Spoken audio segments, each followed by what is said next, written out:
If you're passionate about stories full of mystery, truth, and surprising revelations, this channel is for you. Here, you'll discover tales that will make you reflect, like the one you're about to hear about Caiaphas and his deathbed confession. Don't forget to subscribe so you don't miss any stories, and activate the bell icon to always stay updated on new revelations.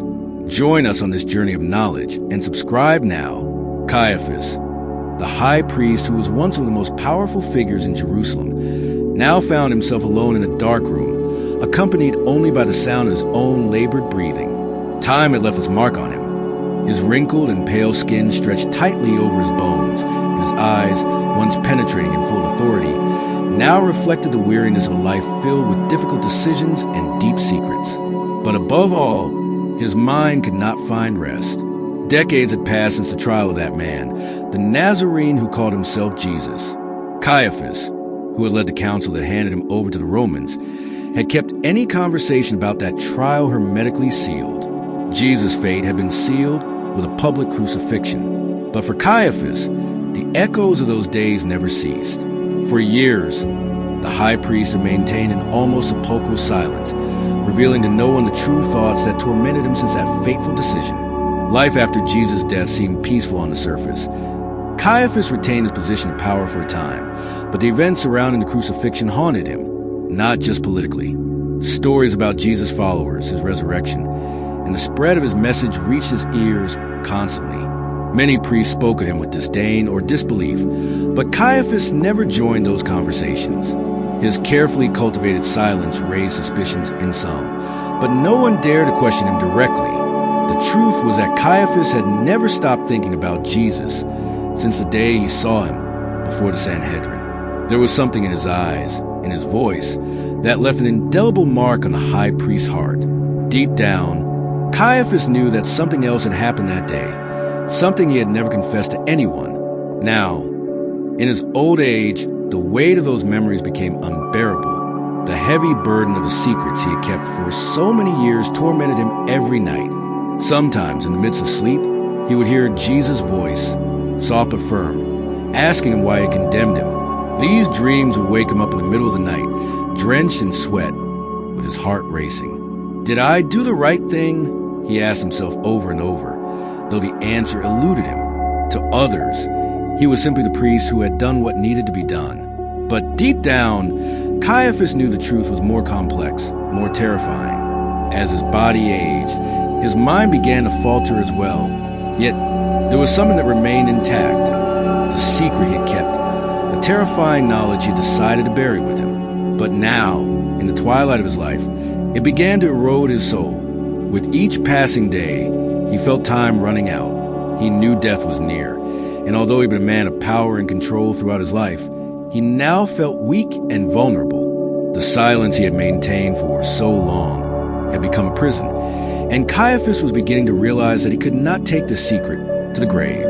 The day was approaching when he would have to break his silence, though he didn't know exactly how or when. He sensed that soon someone would come seeking the truth, a truth he had hidden for so many years, but which was destined to come to light before his life ended. The first step toward revelation had already begun within him, like a poison slowly corroding, but whose only cure would be to confess what truly happened the day he condemned Jesus. Caiaphas hadn't slept well in weeks. Constant, oppressive nightmares left him exhausted. That night, a cold wind seeped through the cracks in the door, and the darkness felt thicker than usual. He had gone to bed early, hoping fatigue would finally allow him to rest, but sleep wouldn't come.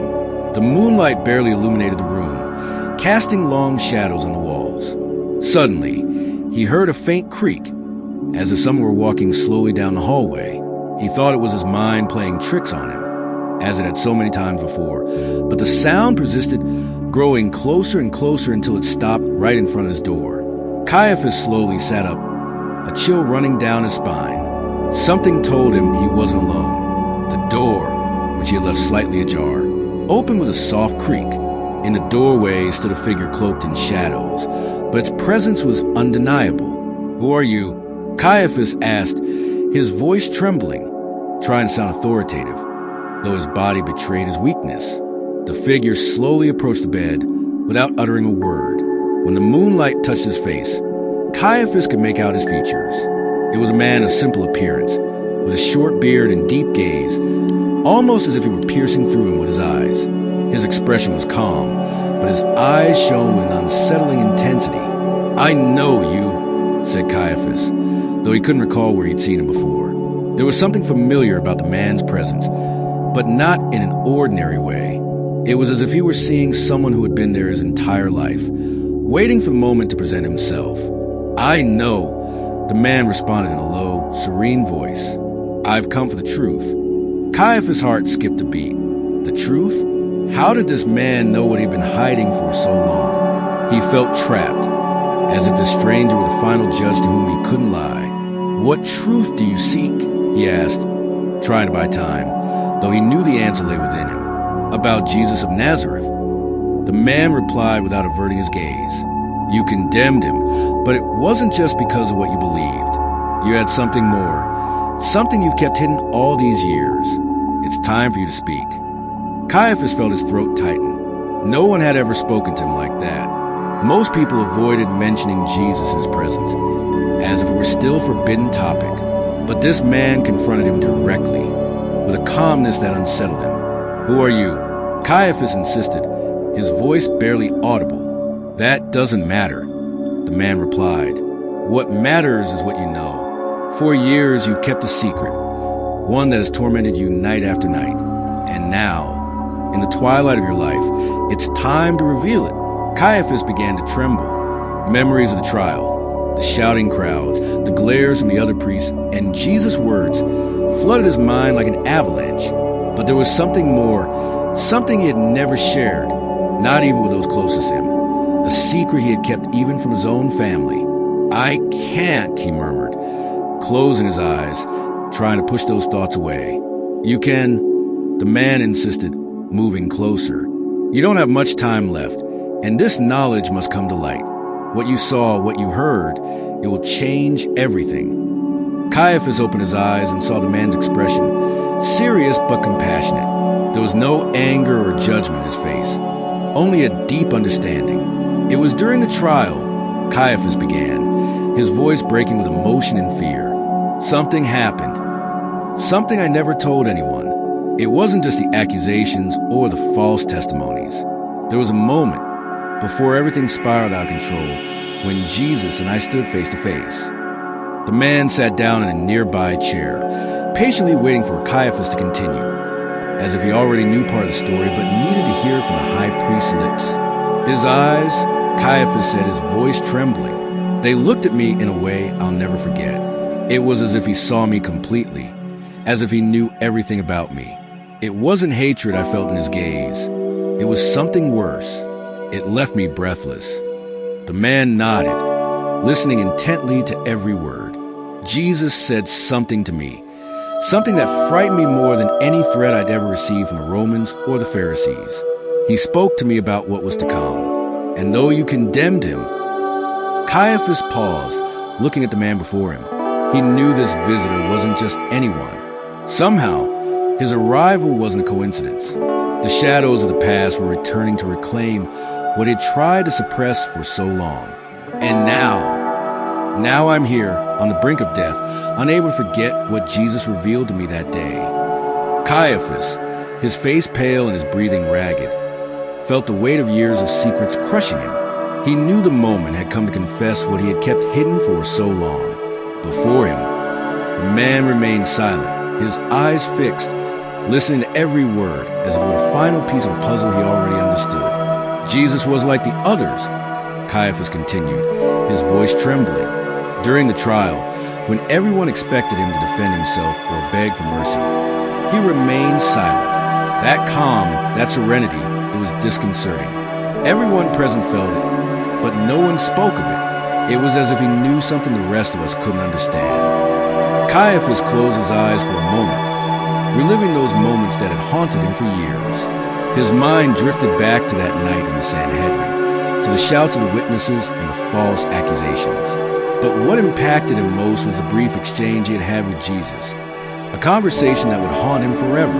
The hidden confession of Caiaphas, that no one else had heard. When I brought it before the council, I asked him, "Are you the Messiah?" I knew that question would condemn him if he said yes.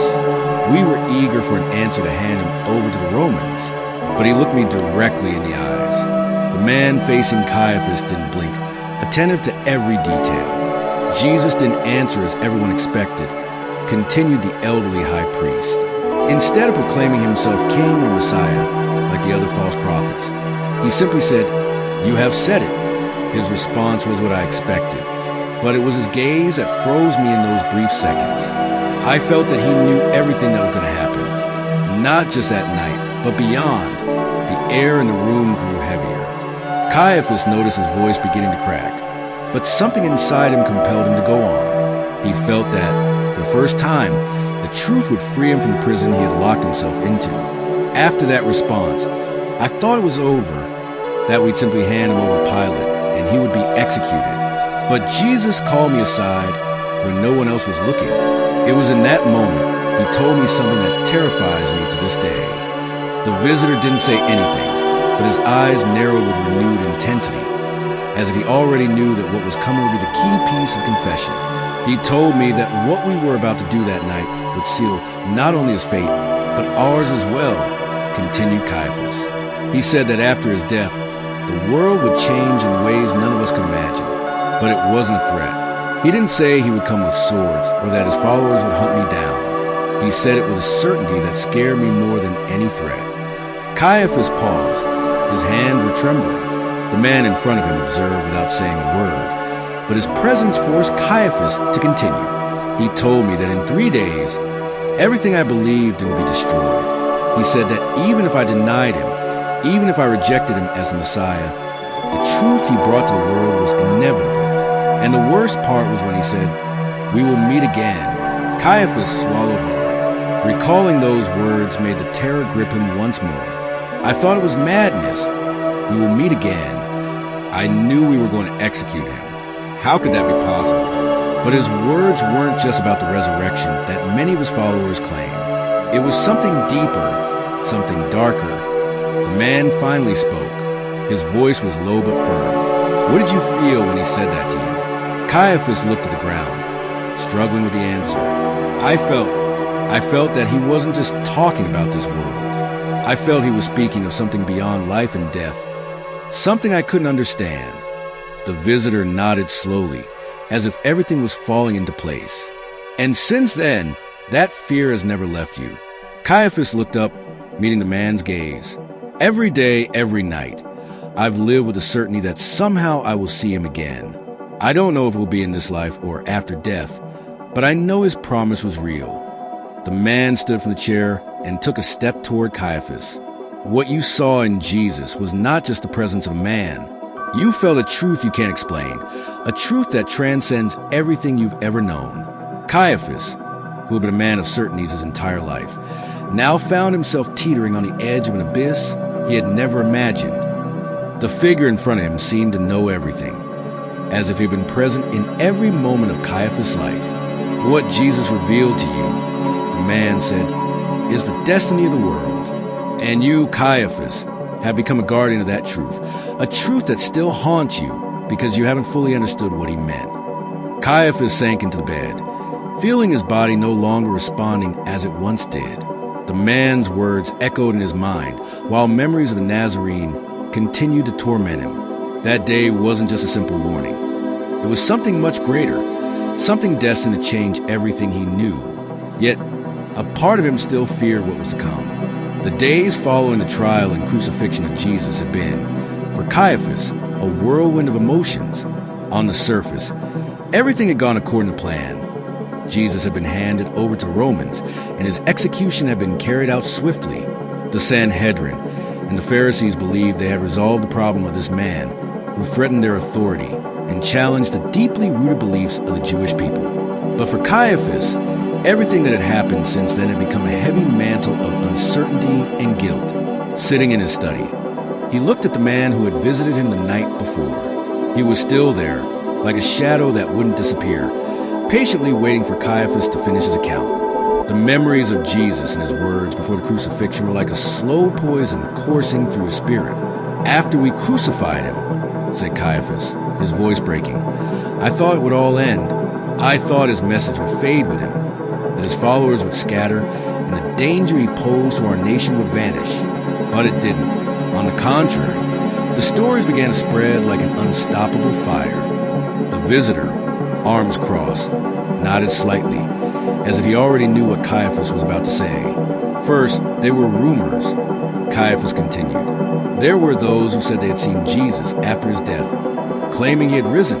At first, the priests and Pharisees believed it was a fabrication created by his followers to keep his legacy alive. But the rumors didn't stop.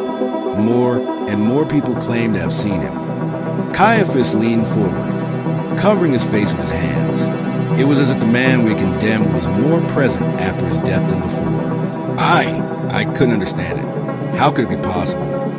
The visitor observed in silence, knowing that the true weight of Caiaphas' confession had yet to be revealed. But what he was hearing now was part of the process, a prelude to something much deeper. But there's more, said Caiaphas, removing his hands from his face and looking directly at his interlocutor. Something I've never told anyone, not even the other members of the Sanhedrin. One night, not long after crucifixion, I went to see the tomb. I wanted to make sure everything was in order, that his body was still there, because the rumors of the resurrection were growing more insistent. Caiaphas swallowed hard, his face growing even paler as he recalled what had happened that night. When I arrived, something was wrong. The guard we had placed to watch the tomb were terrified, trembling. They said there had been a tremor, a bright light, and that the stone sealing the tomb had been moved. The man in front of Caiaphas remained motionless, his eyes piercing into the high priest's soul, as if absorbing every word, every gesture. The body was gone, Caiaphas continued, his voice nearly choking on its own fear. The tomb was empty, and in that moment I felt something I had never felt before. It wasn't just terror at losing the body of a man we had executed. It was something else. It was as if I knew, deep within my soul, that what Jesus had said was true. The silence in the room was palpable. Caiaphas couldn't look the man in the eyes. The memory of that night had haunted him for years, and though he tried to suppress it, that feeling had never left him. I knew that what I'd seen and felt in that empty tomb had no simple explanation, and that's what scared me the most. Since then, he said, I've lived with the certainty that we made a mistake, not a political or judicial error, but a spiritual one. We didn't understand who Jesus really was. I saw him as a threat to our authority, as a man pretending to be the Messiah. But deep in my soul, I knew he was more than that. What he said about the truth, about the kingdom of God, it was real. The visitor tilted his head slightly, as if he had finally reached the core of Caiaphas' confession. So he said calmly, "Do you believe Jesus was who he claimed to be?" Caiaphas took a deep breath, feeling his heart pounding fiercely in his chest. I don't know what to think. My whole life, I've defended the laws, the traditions, the structure of our people, and Jesus challenged all of that. But I also know that since his death, the world hasn't been the same. And what I saw that night, the empty tomb, his gaze before he was condemned, it all haunts me because I know there's something we didn't understand. The man smiled faintly, but it wasn't a mocking smile. It was one of understanding. You've carried this weight for so long, Caiaphas. You knew the truth, but you buried it under guilt and fear. Caiaphas lowered his gaze, nodding silently. He knew the visitor was right. For years, he had tried to maintain his position, his power, his conviction that what he had done was right. But deep down, he always knew something greater was at stake. "Now," said the man, stepping closer, "it's time for you to face that truth. Because the knowledge Jesus gave you that night is what you must share before it's too late." Caiaphas looked up, feeling an icy chill run through him. A torrent of thoughts ran through his body. He knew this man was no ordinary person. His presence was like a reminder of everything he had avoided. Deep down, Caiaphas understood that the truth he had been hiding needed to come to light before his life came to an end. The true revelation was yet to come. And for the first time, Caiaphas felt ready to face it. Caiaphas felt trapped in a sea of turbulent thoughts, his gaze fixed on the flickering candles in the room. The visitor remained silent, patiently waiting for Caiaphas to continue, aware that the full confession had not yet been revealed. It was as if an invisible barrier had contained the heaviest words Caiaphas had kept for years. But the moment to confront them was approaching. After that night at the empty tomb, I returned to the Sanhedrin and didn't say a word about what I saw. Caiaphas began to recount, his tone grave and marked by exhaustion. I knew that if I confessed what I had felt, what I had seen, it would be my ruin.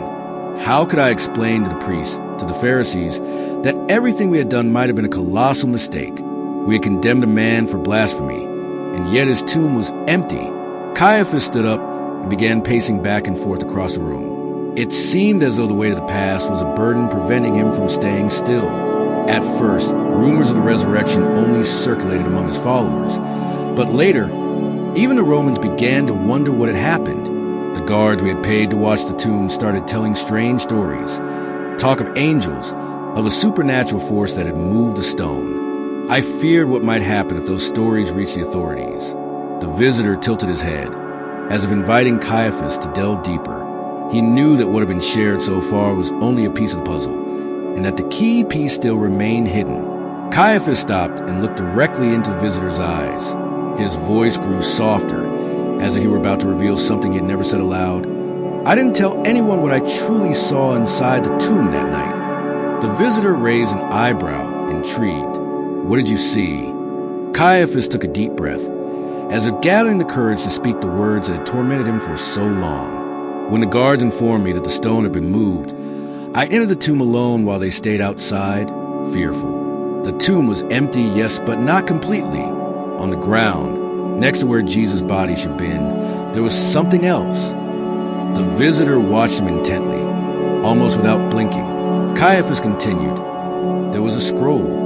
At first, I thought it was some kind of trick, something his followers had left there to confuse us even more. But when I opened it, I realized it wasn't a message from his disciples. It was something older, something that couldn't possibly be of this world. The room seemed to grow colder, as if the very atmosphere tensed with Caiaphas' words. The scroll he had found inside Jesus' tomb contained text that hadn't been written by human hands, or at least that's what Caiaphas had come to believe over time. The text wasn't any language he knew, but as he read it, he understood its meaning as if the words were being etched directly into his mind. It said something he would never forget. He who conquers death brings with him eternal truth, and those who deny him will carry a shadow until the end of time. The visitor remained silent, but his eyes shone with renewed interest. Do you think that message was meant for you? He asked, his voice soft but charged with meaning. Caiaphas nodded slowly. I don't know why, but since that moment, I felt that warning was for me, for all of us who participated in his trial. We condemned him, we rejected him, and now I'm convinced that the knowledge I gained that night is a punishment, a burden I must carry with me until my last breath. The visitor didn't take his eyes off Caiaphas. He knew this was the pivotal point of the story, the knowledge that had been hidden, not just in the world, but even from Jesus' own followers, was now coming to light. That scroll, Caiaphas continued, showed me a truth I feared to accept. Jesus was not just a prophet or a teacher. He was a manifestation of something that transcends human understanding, something I should never have denied. And yet, he said, turning toward the visitor, I condemned him. Caiaphas closed his eyes for a moment, breathing deeply. Yes, I condemned him. Not because I believed he was guilty, but because fear consumed me. I feared losing everything I had built, my position, my power, and now I realized it was all in vain. The visitor stepped closer, his face illuminated only by the faint flames of the candles. The knowledge you acquired that night is something very few have received, but it's also something that must be shared.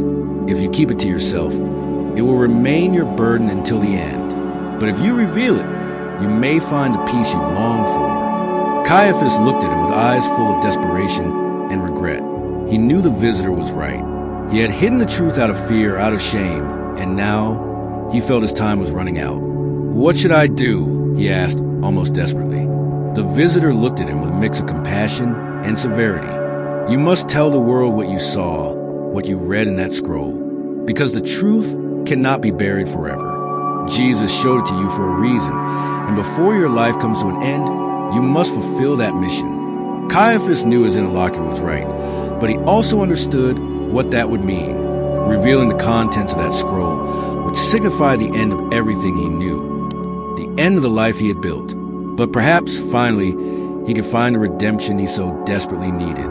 The air in the room grew heavier as Caiaphas wrestled internally with his decision. The visitor, now appearing almost supernatural in his calm, observed him with a mixture of patience and expectation.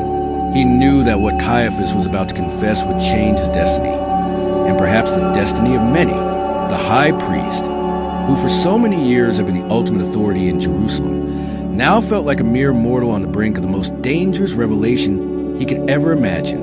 His hands trembled slightly as he sat back down, his mind recalling every detail of that night in the tomb, every line of the scroll he had found, every word that had tormented him ever since. "There's more," Caiaphas murmured, barely audible. The content of that scroll didn't just speak of Jesus' power over death. There was something else, something much darker. The visitor urged him to continue, his gaze deep and unwavering. Caiaphas swallowed hard, feeling as if the words were lodging in his throat before being released.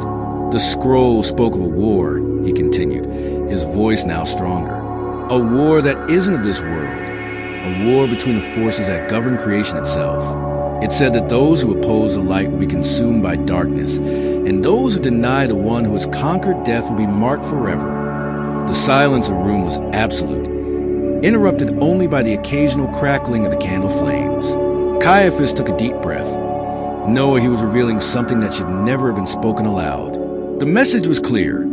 Those who betray the chosen one suffer not only in this life, but are destined for an eternal condemnation far worse than anything our ancient texts described.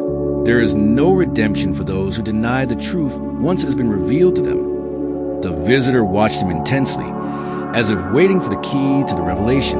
"And you," he asked softly, "do you feel condemned?" Caiaphas closed his eyes, feeling the weight of guilt on his shoulders. "For years, I tried to ignore what I felt when I read that scroll. I thought that by hiding it, by burying it deep within my mind, I could escape its sentence. But in these last years, I felt that darkness following me like a shadow looming over me at every step." "Do you believe Jesus personally condemned you?" the visitor asked, his tone suggesting more than mere curiosity. Caiaphas looked directly into his eyes, and for the first time since he began his account, his expression softened. "I don't believe he did, but I do believe I condemned myself when I chose to ignore what I knew to be true, when I decided, out of fear and pride, not to recognize who Jesus really was." The visitor took a step forward, his face faintly illuminated by the candles. "Then what do you plan to do now? You've carried this knowledge for years, but time is running out. Will you remain silent until your last breath, or will you share with the world the truth that has been revealed to you?" Caiaphas lowered his gaze, feeling a wave of emotions he hadn't experienced in decades, a mix of relief and terror. He knew the decision he made now would define not only the rest of his days, but also his legacy, and perhaps something beyond this life itself. "If I share this," he said softly, "it will destroy everything we built. The temple, the faith, the power of the Sanhedrin. Everything will collapse. How can I bear that responsibility?" The visitor looked at him firmly, but with a hint of understanding. "It's not your responsibility to uphold a lie. The truth, Caiaphas, is far more powerful than any man can imagine. In the end, the world deserves to know what you've seen and what you know, even if it means the end of your life as you know it." Caiaphas remained silent, reflecting on those words. The fear of losing everything still consumed him, but there was a part of him that yearned for liberation, for the peace that only the truth could grant. "If I do this," Caiaphas murmured, "I'll never be able to return the life I know. Everything will fall apart." "Perhaps it's necessary," the visitor replied. "What we build on lies never lasts. What we build on truth, though painful, is the only thing that endures." Caiaphas nodded, feeling that finally the burden of years of silence was beginning to lighten. He knew that what he had to do would not be easy, but he also knew he had no other choice. The time had come to face the truth, and with it, to face his own destiny. The darkness he had feared so much no longer seemed as terrifying. Now, with the knowledge of what he had to do, he felt a small light beginning to shine through in his tormented soul. With one last look at the visitor, Caiaphas murmured, I am ready to confess everything. The night had entered its darkest phase when Caiaphas decided the moment had arrived. The weight of his confession still throbbed in his mind, but now there was clarity in his heart that he hadn't felt for years. He rose with difficulty from his chair, his legs trembling and weak from age, but firm with the determination that drove him. The visitor remained silent, observing every movement with patience, as if he already knew what was coming next. Caiaphas approached a small chest hidden in the corner of the room. His trembling hands lifted the lid, revealing an ancient, dusty scroll wrapped in a tattered cloth. It was the same scroll he found so many years ago, the one that had sealed his fate and his shame. He knew that by bringing it to light, by revealing it, he would change not only his life, but also the course of Jerusalem's history. He took the scroll and turned toward the visitor, who now seemed more imposing than ever, a figure radiating both light and shadow. "This is the knowledge I have hidden," Caiaphas said, his voice filled with a mixture of fear and resignation. "It is the truth that has tormented me for years, the truth that could have changed everyone's fate." The visitor nodded. "Then are you ready to release this burden and deliver this truth to the world?" Caiaphas held the scroll in his hands, feeling its weight, both physical and spiritual. He knew that once he revealed it, there would be no turning back. The secrets he had guarded so jealously for so long would be exposed, and the world would judge him for his actions. However, at that moment, Caiaphas no longer feared the judgment of men. What he feared was the judgment of God, whom he betrayed by denying Jesus, whom he now recognized as Messiah. With a deep breath, he unrolled the scroll and began to read aloud. The words were ancient, written in a sacred language that only the highest-ranking priests and most erudite scholars could understand. It was an account of the power Jesus had demonstrated, his ability to conquer death, and the promise of a new era that was to come. But there were also warnings about the end of times, about the struggle between light and darkness, and about the role those who denied him would play in the condemnation of humanity. Each word he uttered weighed more than the previous one, and with each sentence he revealed, he felt the darkness that had surrounded him for so many years begin to dissipate. As he read, the visitor watched him in silence, without interrupting, but with a presence that seemed to fill the room. It was as if the very walls resonated with the echo of the truths Caiaphas was pronouncing. Finally, he reached the last line of the scroll, the one he had feared more than any other.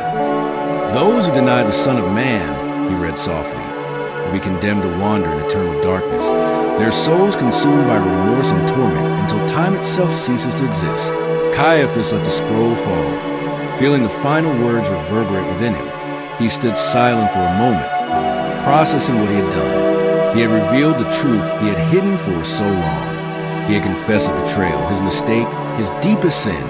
The visitor, who had been patiently observing, stepped forward. "What you have done today is more than confession," he said quietly but firmly. "You have freed your soul from the burden that has tormented you for years. But you have also unleashed a truth that the world must now face. What comes next is no longer in your hands, but know that you have taken the first step toward redemption." Caiaphas looked at him incredulously. "Redemption?" he asked, his voice weak. "After all I've done, is there still hope for me?"